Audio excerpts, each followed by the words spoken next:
Hello kids, today I will tell you the story of hide and seek.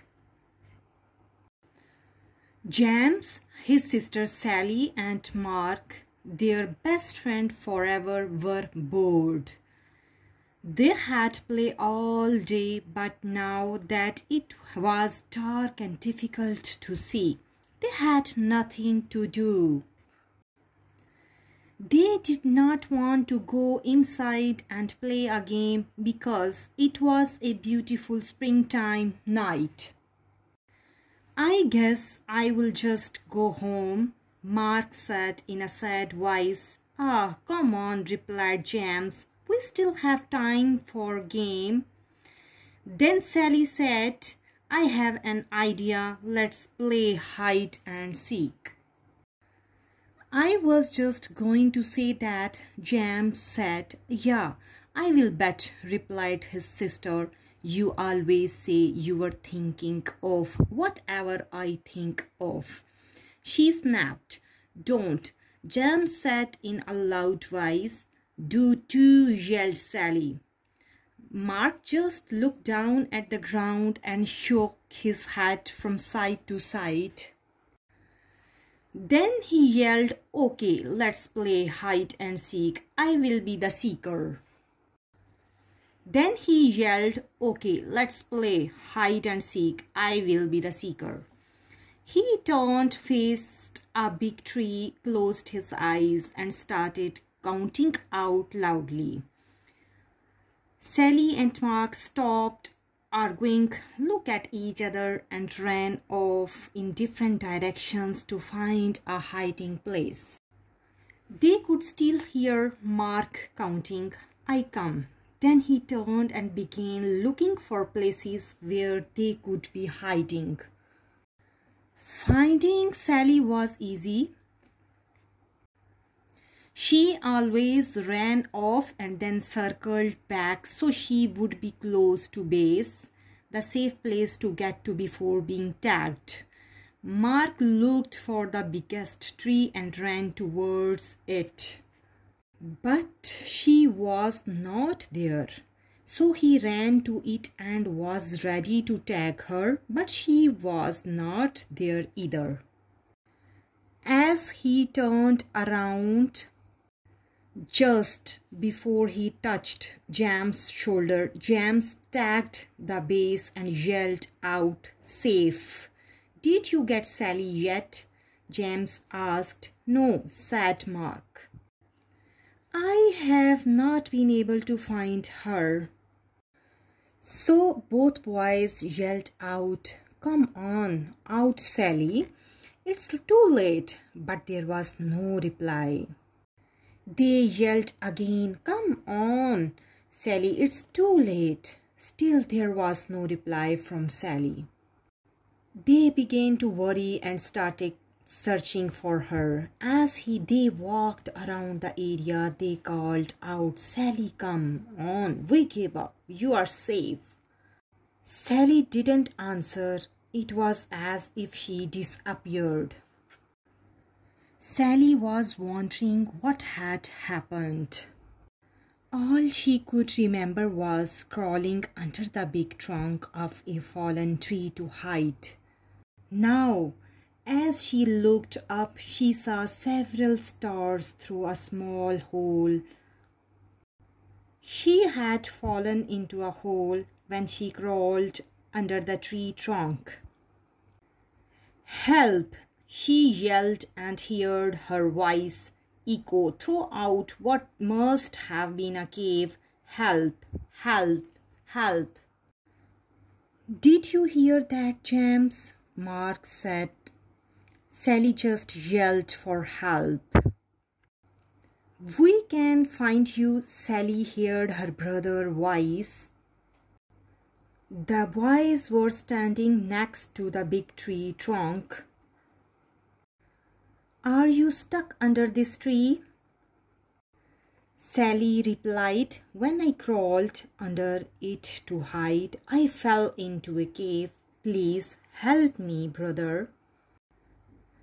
Mark said, James, you stay with Sally and I will go get my dad. Don't be scared, James said. I am right here with you. No, you are not, Sally said. You are up there and I am down here. It is too much dark. She bumped into something and began to cry. What's wrong with you? James yelled. There is something down here with me, Sally replied in a shaky voice. Just then Mark and his dad come running through the woods. Mark's father knelt down and asked Sally if she was okay. He could hear her crying and sobbing. Sally, are you hurt? He asked. No, she said, but I am scared and there is something down here with me. Stand back, Sally. I am lowering a rope and will be down with you in a second. Mark's dad tied the rope to the tree, found the hole under the tree trunk, and go into the cave with the help of rope. Sally could see him coming down the rope and stopped crying.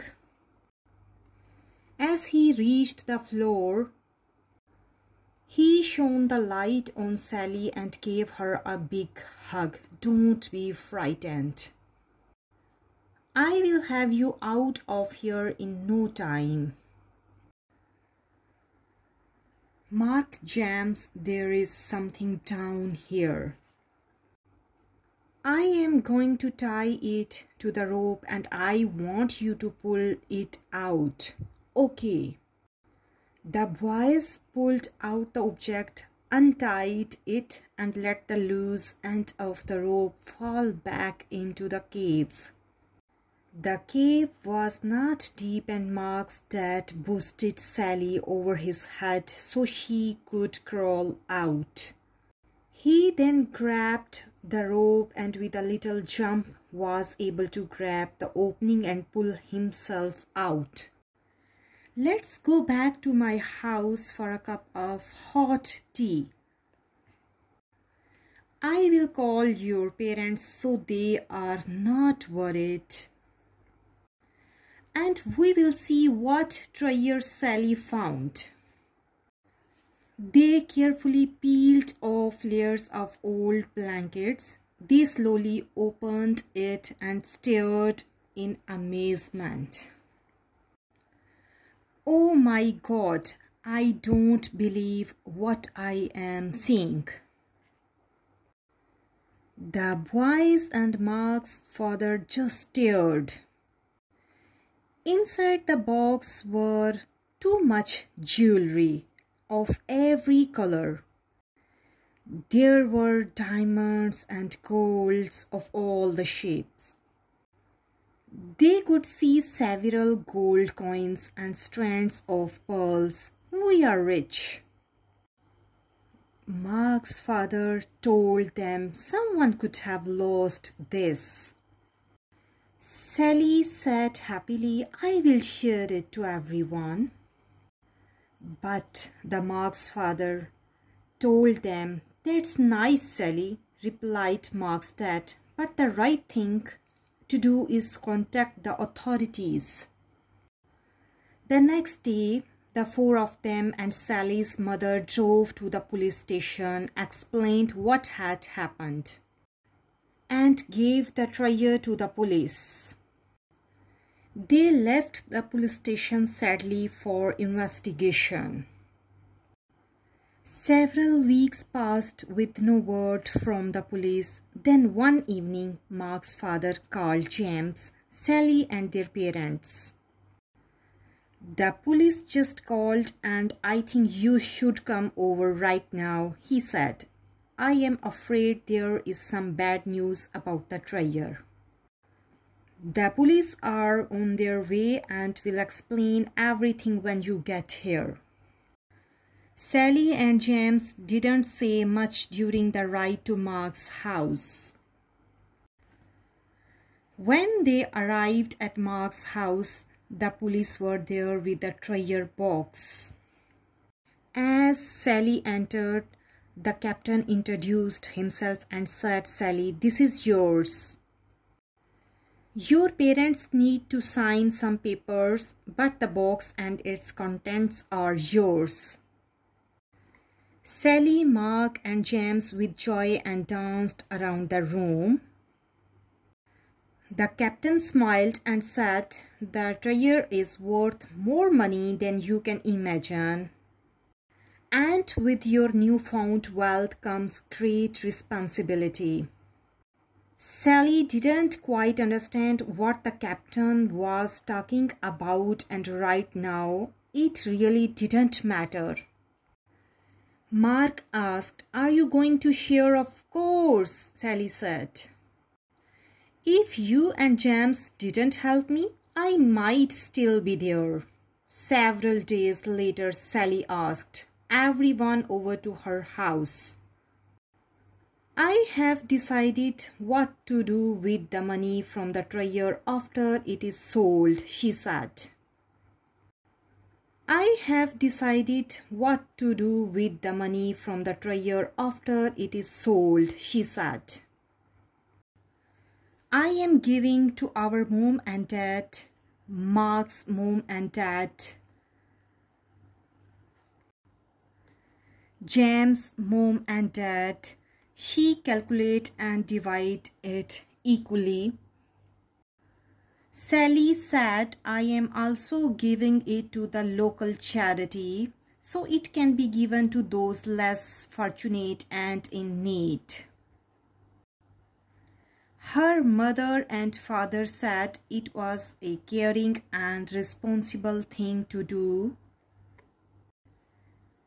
They were very proud of her and knew that she understood what the captain meant when he had turned the treasure over to her just days before. If you like, then share, like and subscribe our channel. Thank you, kids.